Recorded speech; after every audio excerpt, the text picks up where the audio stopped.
For decades, teams of scientists and researchers of many backgrounds have been studying what one could call the pyramidal effect, a measurable disturbance in the energy field surrounding a pyramidal structure. Some researchers have concluded that the shape of the pyramid causes the surrounding subtle energies to resonate with the frequency of the Earth's magnetic field, creating an amplified field of energy around the pyramid with healing properties for all within it. 3,000 years ago, the Chinese called this healing energy qi, and the Hindus called it prana.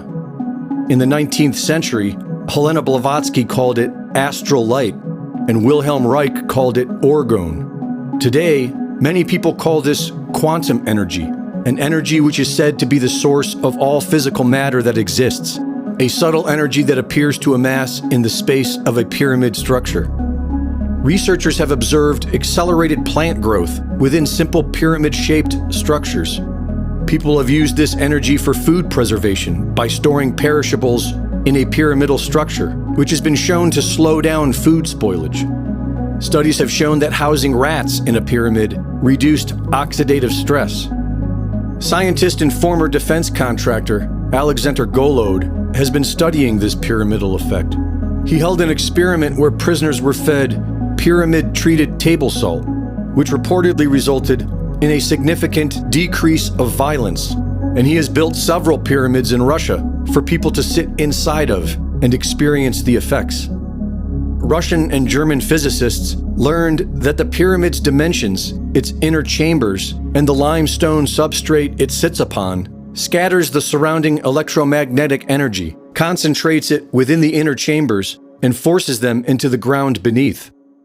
It has been found that a pyramidal shape can cause quantum dots to emit polarized light, which is light that vibrates in only one direction. Standing over 220 meters high, the Pyramid of the Sun in Bosnia is the tallest pyramid in the world.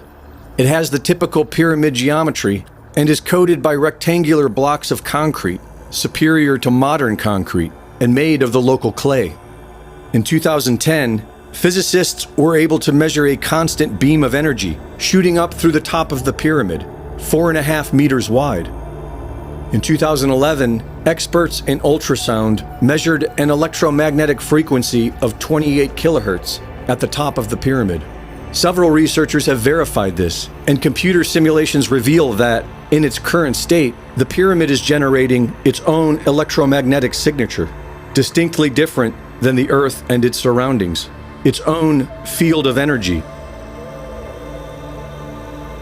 The pyramids in Bosnia appear to be the biggest ones we know of. Like the Giza Plateau in Egypt, there are 3 of them. They are aligned with true north, and yet the mainstream narrative denies their existence and ignores decades of research. The Bosnian pyramids are covered with dirt and vegetation that, according to the Federal Institute of Pedology, is over 12,000 years old. A web of internal tunnels and chambers were found using radar, and several have since been excavated. These tunnels appear to have been deliberately filled in over 4,000 years ago. Once excavated, strange things were found. The runic alphabet, which we are told originated in the 2nd century among Germanic peoples in Northern Europe and Scandinavia, was found carved into rocks inside the excavated tunnels. And several man-made ceramic megaliths were found, up to 8 tons in size, mounted securely in place directly above a water source. The one shown here has the same topography as the surface above. The Bosnian pyramids are denied. The Chinese pyramids are being hidden beneath new tree growth. And official authorities tell us the Egyptian pyramids are tombs for pharaohs, even though no mummy has ever been found in one. Christopher Dunn's 1998 book, The Giza Power Plant, theorizes that the Great Pyramid of Giza was an electric generator, and the purpose of the internal chambers and passages was to facilitate a chemical reaction that would produce its fuel, hydrogen gas. Studies have shown that this is quite possible. In the Great Pyramid of Khufu, there are 2 narrow shafts leading downwards into the Queen's Chamber. Within them, there are traces of hydrochloric acid and zinc chloride. Combining these two ingredients creates hydrogen, which would then flow upwards and pressurize the system. The inside of this system is lined with quartz-laden granite, and when pressure is applied to quartz, a piezoelectric charge is created. The upper level of the Great Pyramid was somehow structured to be tuned to an F-sharp chord, which is what the ancient Egyptians believed to be the harmonic resonance of planet Earth. And Christopher Dunn speculated that the 27 regularly spaced empty slots cut into the stone walls of the Grand Gallery were once filled with 27 banks of Helmholtz resonators that amplified the resonance inside the pressurized piezoelectric chamber. There is evidence that supports a hydrogen explosion inside of this chamber, and when robot cameras were fed into the narrow chutes to explore, at the top of each end, they found what appears to be a pair of corroded metal probes. Dunn recreated the chute and demonstrated how the two metal probes could be used to measure the chemical fluid levels within, which would be necessary to operate the system at optimal levels, whatever this system was. Recent SAR scans of the Giza Plateau show a massive underground complex that extends over a kilometer beneath the surface, connecting all three pyramids and the Sphinx. If this is some sort of ancient power plant, it is massive. Over the course of several years, Linda Moulton Howe has been investigating claims of an underground pyramid just west of Mount McKinley in Alaska. The peak of this underground black pyramid is reportedly 150 feet beneath the surface. It is as big as the Great Pyramid of Giza, and it generates enough energy to power all of Canada. Former intelligence officer Douglas Allen Mushler was stationed at Fort Richardson, Anchorage, Alaska, from 1989 to 1996, and claimed that he and his unit saw a local news broadcast about how geologists used China's underground nuclear weapons test to survey beneath the crust of the Earth, and found an underground pyramid as big as the Great Pyramid of Giza. He told Howe that this story was immediately censored following the live broadcast, and despite his high-level security clearance, he was denied access to any information on the subject. Bruce Pearson, the son of a World War II veteran, said his father told him that he was on board a classified delivery mission to the Dark Pyramid in Alaska, and saw the elevator shafts and several aggressive-looking armed guards in unmarked black uniforms. He assumed when he told my mom he was going to go on this flight with him that it was out to a dew line installation. But when he got in the chopper, the guy said, "No, this isn't dew line." He said, "This is some weird installation." And then he said, "Well, what do you mean weird?" He said, "Well, it's underground." And the co-pilot, he said, "Look, this is some generating facility or something that's underground." And he said, "Well, what's it, just a nuclear power plant?" And he said, "No, it's not nuclear. It's nothing we built. It's thousands of years old. It's cut stone like a pyramid. It's 150 feet below ground, and they can't figure out what the hell it is." He said, "Look, this is all off the record. I'm not even supposed to know this, but this is what I was told, that this thing will put out enough power to power the whole North Slope, the whole state of Alaska," and he said, "This thing could power the entire country of Canada. That's how much juice it puts out, and they don't have a clue where it came from, and it's underground."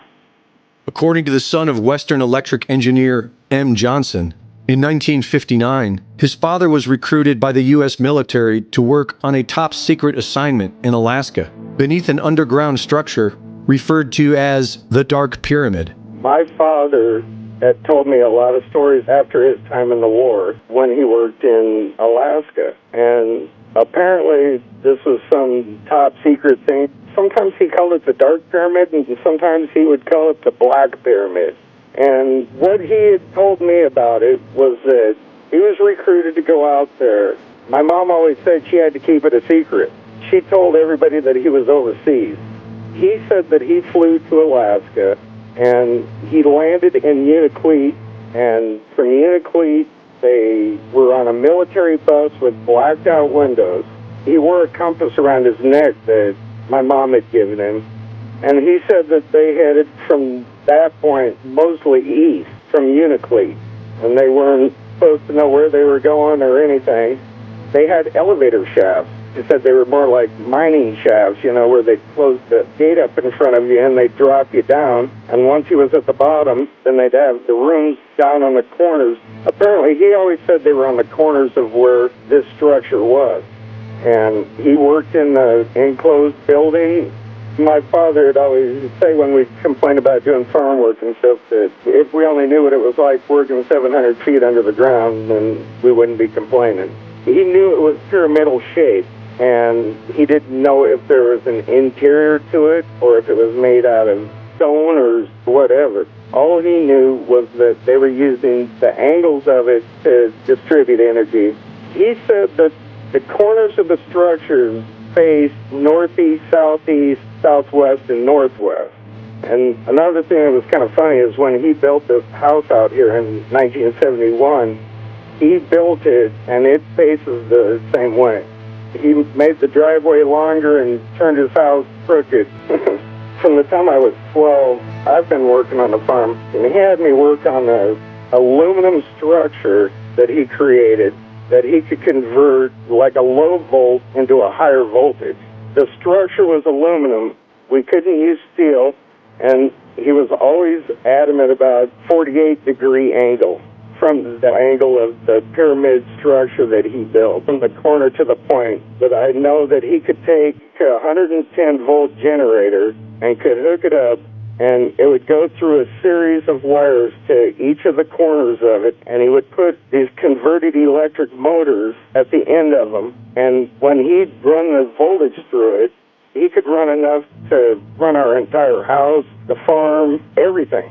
He said he could multiply energy. He talked about Tesla. He felt there was a way to distribute energy that would be free.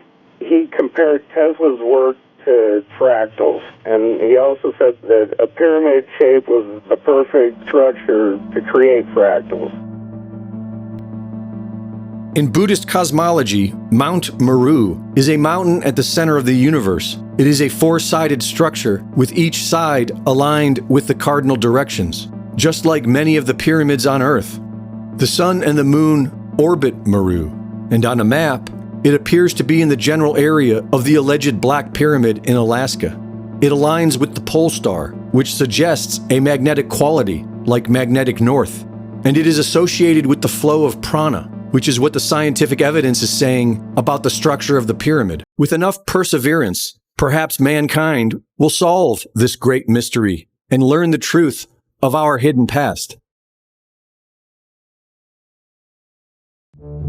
In the age of social media censorship, questioning whether or not the Earth is a globe has been deemed harmful thought. But why is this? We seem to be conditioned to think that the issue has been scientifically settled. But this is not the case. Our most popular scientists recognize that the geocentric model, where the Earth is at the center of the universe, is observably accurate.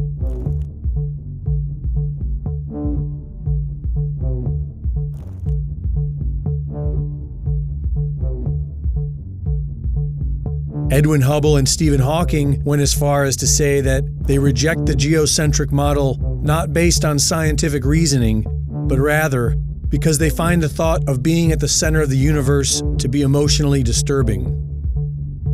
Physicist George Ellis stated that you cannot disprove the geocentric model. You can only exclude it on philosophical grounds.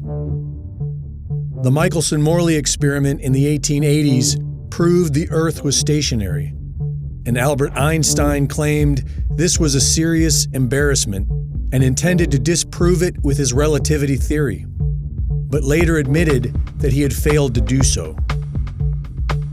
We are conditioned to think that the heliocentric model is scientifically superior to the geocentric model, but when we apply scientific reasoning, we discover that this is not true. Contrary to popular thought, the scientific community has disputed the heliocentric model for centuries, such as the Earth's curvature. According to the heliocentric Earth model, the Earth is 24,000 miles in circumference, and if one were standing at sea level, they should only be able to see less than 3 miles before the surface of the Earth curves out of view. But this has been proven to be false for centuries, from the Bedford Level experiments of 1838 to modern photography. This photograph of Chicago was taken almost 60 miles away from Grand Mere State Park in Michigan. On a spherical Earth, this would be impossible. Using the Pythagorean theorem and the current dimensions of the Earth, the top of the tallest skyscraper should be 900 feet below the observable horizon. Local news explained this anomaly by claiming the image was a mirage. And what you're seeing here is a mirage. We typically would not be able to see this from the Lake Michigan shore. We talked about this last night. Conditions are right on the lake that we're actually seeing a mirage. They claimed that somehow light refraction and perfect weather conditions are responsible for creating a photorealistic mirage of the Chicago skyline appearing to sit on the flat horizon from almost 60 miles away. Anomalies in the Earth's curvature can also be found in old lighthouses, able to be seen for several miles past what is possible on the heliocentric model, and weapons guidance systems that are capable of sighting targets that would only be possible on a flat plane. We are accustomed to observing ships disappearing over the curve, but with modern consumer cameras, we can observe that this seems to be an optical illusion based on light reflection and the laws of perspective. Many of us tend to think the planet is too big to observe curvature, but the empirical evidence tells us that either the surface of the Earth is a flat plane or the planet is at least 100 times bigger than we are told. Another very intriguing argument for flat earthers is Antarctica, the mysterious massive continent at our southern pole that nobody is allowed to explore. After sailing over 60,000 miles along the Antarctic coastline, Captain Cook was never able to complete the journey around the ice continent, which is supposed to be just under 12,000 miles around. Neither was James Clark Ross or the British ship Challenger. Nobody has ever successfully circumnavigated Antarctica. Many so-called flat earthers claim that these attempts failed because Antarctica is actually a massive ice barrier that surrounds the flat surface of the Earth. The azimuthal equidistant projection map, produced by the U.S. Geological Survey, has been used for centuries for the fact that all directions or azimuths are correct and all distances are at true scale. Studying this map, one can clearly see how man has been able to accurately circumnavigate the Earth on a flat plane model. And if it is in fact accurate, then it explains why after 60,000 miles, nobody has been able to completely circumnavigate Antarctica. Interestingly, this is also the map used by the United Nations. Admiral Richard Byrd, Medal of Honor winner, youngest admiral in the history of the Navy, and recipient of 3 ticker tape parades in his honor, led 4 expeditions to Antarctica. The 4th being a military operation known as Operation High Jump, with an aircraft carrier group, 4,700 men, 13 support ships, and 33 aircraft. Their stated mission was to establish the Antarctic research base Little America 4, but many believe the true nature of the secret mission was to root out the Nazis who arrived in 1939, claiming New Schwabia and setting up a Nazi presence in Antarctica. In 1954, Admiral Richard Byrd spoke on TV of an area bigger than the United States with valuable resources and announced a future of international exploration. Our very distinguished guest for this evening is Admiral Richard E. Byrd. Strangely enough, there is left in the world today an area as big as the United States that's never been seen by a human being. And that's beyond the pole on the other side of the South Pole from Middle America. We've found enough of coal within 180 miles of the South Pole in a great ridge of mountains. It's not covered with snow, enough to supply the whole world for quite a while.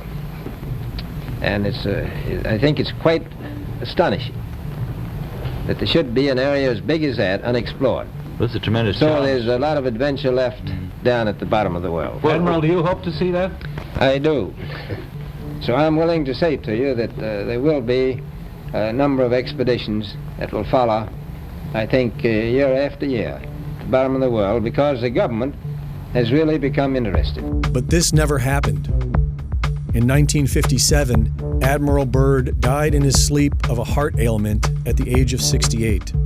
And on December 1st, 1959, all 12 countries active in Antarctica signed a United Nations treaty that outlawed all public travel south of the 60th southern parallel. This was the same time that NASA was formed. The world's attention was pulled away from exploring Antarctica and directed firmly on the moon. In 1962, a series of high-altitude nuclear tests was carried out by the United States. It was called Operation Fishbowl, which has caught the curiosity of many flat Earth researchers because the flat Earth model shared by the ancients was one where we lived within a sphere, upon a flat surface, and surrounded by a massive dome, like a fishbowl, or The Truman Show.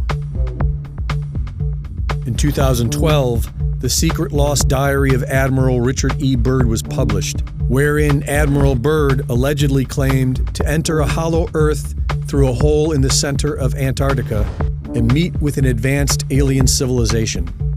The diary provides no evidence of being authentic, and many would suggest that it portrays the distinguished admiral as a crackpot and strange tales of Antarctica as fantasy. To this day, the public is strictly prohibited from traveling below the 60th southern parallel. Nobody has ever completely circumnavigated Antarctica, and airplanes are prohibited from flying over the icy continent. What are they hiding? There is now talk of investing trillions of dollars to explore Mars. Why not Antarctica? If sharing videos about flat Earth is harmful, why not put it all to rest by circumnavigating Antarctica, documenting everything, and prove that the Earth is a spinning globe?